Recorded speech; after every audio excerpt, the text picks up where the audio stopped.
Egaani waa'een distaaginaa tokko moo gidduu kana mata duree guddaa ta'eera. Dhugaa dubbachuudhaaf lafa kana irratti suma dhugumaa isinitti himuudhaaf lafa kana irratti wanti argachuudhaaf ulfaatu inni guddaan diimokiraasii taane jechuudha. Namarraati argachuudhaaf diimokiraasii taane wanti baay'ee cimu sabiskiraayibaridha. Sabiskiraayibarii argachuudhaaf ati nama carra qabeessa akka distaaginaa ta'uu qabdu. Gadda distaaginaan hin ka'ee distaaginaa jedhee amma eekanti sirbaafiira. Eekan isayyuu distaaginaadhaaf mangaagaa ta'eefiiti. Akkaataan itti sirbu tokkommaa agartaniitu nyunyadha eekanee jechuudha. Ani as jala tagziiniyaa waxxaratee jiratee hin barree waa jala kaatee jiratee hin barree garuu ati carraa qabaattee naan rabbi feemasii fuudhee mangaagaa sii godha. Carraa qabaatu ati kan sabiskiraayibarii haasofta. Egaa xumura irratti waa'ee amma kan obboleessi keenya ittiin beekamu waa'ee cabsuuti. Waa'ee hin cabaati. Wanti inni irraanfadhe tokko maali barreeffama kana dhiyeessuudhaaf eddan fuudheeti barreeffama akkasii barreessee hin beeku. Ati manaa kootu gulaala. Annan barreessaadha manaa koo gulaala. Ishee kana keessaa baasi. No, ishee kana keessaa baasi. Tuma isheen akkasinaan jettu barreeffaman daqiiqaa 10 qabadhee dhufee sakandii 10 itti ganna jalaa bu'e. Ammayyuu wantoota tokko kanan dubbataa jiru har'a soomii buluu wanti dhufu hin jiru deeman dubbisaa jira malee wantooti baay'een as keessaatiin na jalaa babbaafamanii turanii har'a agabuma buluudha.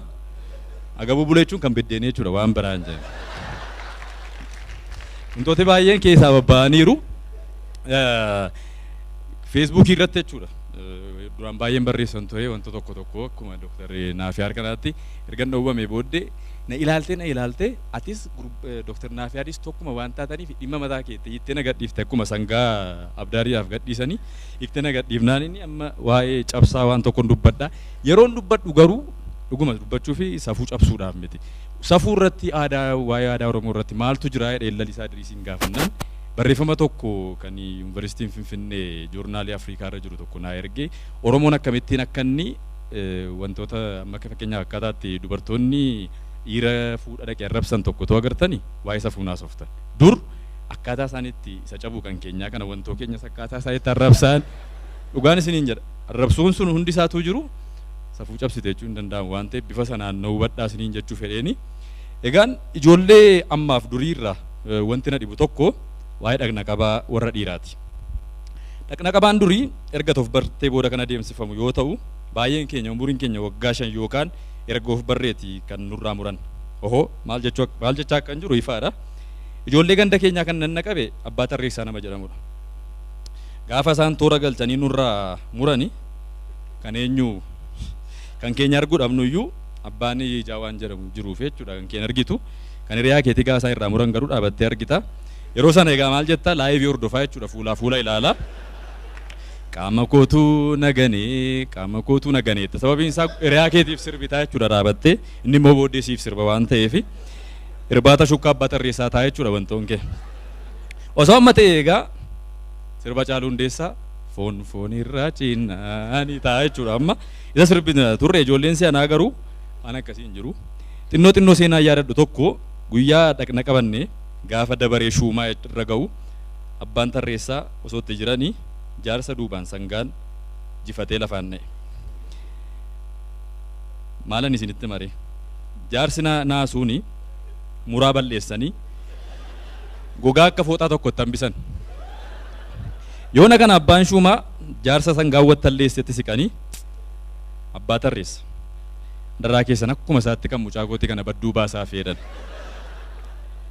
Abbaan tarreessaas sagalee isaanii sangaan edda jifatee booda hafuura sassaabbachaa dhiisi haa taa'u barra qorri cimee ittiin qora dandamata jechuu isaanii dhageera. Guddannee gaafa shuumaa waliin wantoo isaa ilaalaa daakaa deemnu waan akka baandiraa konkolaataa dippiloomaatotaa tokko osoo isheen irraati shurshur bilbil jettuu ilaalaa tureera. Amma gaaya edda guddannee hin beeku malee osoo silaa akka ammaa kaameeraan jiraate yoona siraa suuraa wal kaafne jechuudha 10 years challenge 20 years challenge jennee poosti gochuun keenya noolu ture. Ina fuudha si'ana hundumtuu waan hundumaa fudhatee gara feesbuukiitti fiiga waan ta'eef garuu nuti dur qaamni keessan qabamu kun wantoon keessan kun tajaajila maaliif oola yeroo jedhamnu ittiin dhaga'uudhaaf jennee deebisuun keenya oolu ture. Sababiin isaa mana barumsaas gallees barsiisaa yeroo hundumaa waa'ee wanta sanaa yeroo nu barsiisu iddoon kun waan baalageera jedhanii irra darbu turan. Keessumaayyuu barsiiftuu Maartaan waldaadha tajaajilaa gatii ta'anii fi yuunitii sadaffaa qaama saalaa jedhamutu nun barsiisin darbuu isaa hin yaadadha. Nuti gaa faayidaa isaa kaleessa barre. Amma hoo ijoolleen ammaa gooftaa koo Dr. Naafiyaar Faasa kana beeku fakkaata. Dafaatu ijoolleen nanna of hin barin nanna qaba. Tu ijoolleen of hin barin nanna qaba jedhanii kan isaan beeksisa hojjetaniif isa kanaaf natti fakkaata. Ijoolleen si'anaa waggaa 5 taatee jennaani ofitti nama buttu. Osoo ijoolleen si'anaa waggaa 5tti dhanna qabamti ta'ee keessaa durbatu dhaqee qabataanaani intalli qabuudhaatti ofii qabamtee galuun ishee beekamaa. Osoo dhuma warra ammaa of baranii qabatanis boca isaa kan rifeensa isaanii sana calli jedhanii salphaatti waan fudhatan natti hin fakkaatu. Doktaritti siqanii doktar akkuma rifeensa kootii waan tokkos balaatolii naaf sirreessi. Naanii naaf sirreessi. Beekaamiin naaf sirreessi jedhanii dubbachuun isaanii waan oolumin. Kan beekaam jechuun immoo jalqaba kan sirreeffate shuumaadha. Peendulamee jechuudha. Maal akka sariifachuun yeroo keenya waan hunda kan nuti itti dabarsinu kubbaa taphachuu irratti. Ijoolleen si'anaa kubbaa waan jedhamu hin beektu. An kan na dhibu gara haadhaa keessatti baranii bahu ta'ee hin beeku. Mucaa daa'ima xinnoo dhiira harma haadha isaatii tunnoodhaa yeroo gaafa argitu guntuta xinnoo ishee argennaan harma haadhaa dhiise jechuun isaanu. Dubbii si'anaa kana yoom akkasumatti irra darba wayya. Yaada safuun kun oduun miti hojiin akka hin cabne eeguun baay'ee barbaachisaadha. Amma mucaan waggaa 12 akkuma abbaan cabsaa jedhe osoo kee jalaa cabe maal godhu? Akkuma piroojeektii daandiiwwan biyya keenya yeroo malee tajaajilli isaa addaan cite jechuu miti. Kanumadha. Oromummaan Oromoo safuuf aadaa eeggachuun tolaa of eeggadhaa jechuu barbaadeen. Walumaa galatti yeroo ta'e tokko Oromummaa itfa. Isa tokko jedhanii qolachuuf gaariis ni ta'a. Oromummaan illee salphaatti hin badu. Sababiin isaas Oromummaan salphaatti hin badu. Kan inni salphaatti hin banneef ammoo dhiiga goototaan malee irsaasii waan hin barroofneef. Kanaafuu Oromummaan irsaasiin hin barroofne laaphisiin hin kajeelinii jechuu barbaadeeni. Yeroo dhiyoos hojiiwwan promooshinii tokko hojjechuu eegaleera. Maarree hojii beeksisaa kana iskiriiptii isaanatu barreessa ta'ee jennaan walaloon keessa bubbuusa. Kanan yaadadhu hojiin koo tokko hojiin jalqaba hojjedhe kan kiliinika Dr. Naafiyaar Geetuu faaya fayyaa jedhamuuti. Isa sana walaloodhaan yeroo inni hojjedhu kiliinika olaanaa Dr. Naafiyaar Geetuu hundi keessan beektu wantoon keessan cabnaan warri dhiira Dr. Naafiyaar isiniif jira. Keessumaayyuu shamarran yeroo isin qaqqabu harki Dr. Naafiyaar Geetuu harka haadhoo ofii isinitti fakkaate isaan dhidhibamaa waan jirtan seetu. Gatiin kaardii qarshii 60 piroomoo kana dhugaadha jedhaatii immoo dhaqaatii nyaatama. Galatooma.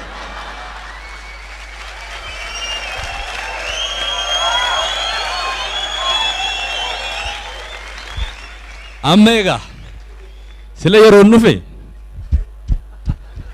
amma yeroon buufedhu kana jechuun xumurri keessana bareedu jechuudha. Galatoomaa.